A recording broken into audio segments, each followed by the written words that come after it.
ሻውሊ ትባላለች። በቻይና የምትኖር ወጣት ሴት ነች።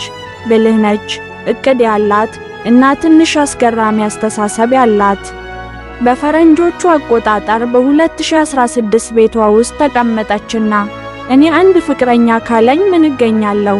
20 ፍቅረኛ ካሉኝ ግን እቅዴን አሳካለሁ፣ ቤተሰቦቼን አስደስታለሁ ብላ አሰበች። ከዚያ ሀብታም ወንዶችን በየካፌው፣ በየሬስቶራንቱ፣ በየመጠጥ ቤቱ ማጥመድ ጀመረች። ተሳካላትና አንዱን አገኘች፣ ሁለተኛውን እያለች በእቅዷ መሰረት 20ኛው ፍቅረኛዋ ጋር ደረሰች። ከወራቶች በኋላ ሁሉንም በአንድ ቃል ነገ ልደቴ ነው አለቻቸው። ሀብታሞቹ ፍቅረኞቿ ልደትሽን ደስ ብሎሽ እንድታከብሪ ምን እናርግልሽ አሏት።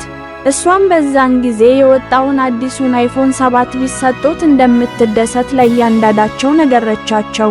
ልደቴ ነው ባለቻቸው ቀንም ከ20 ፍቅረኞች 20 አይፎን ተቀበለች።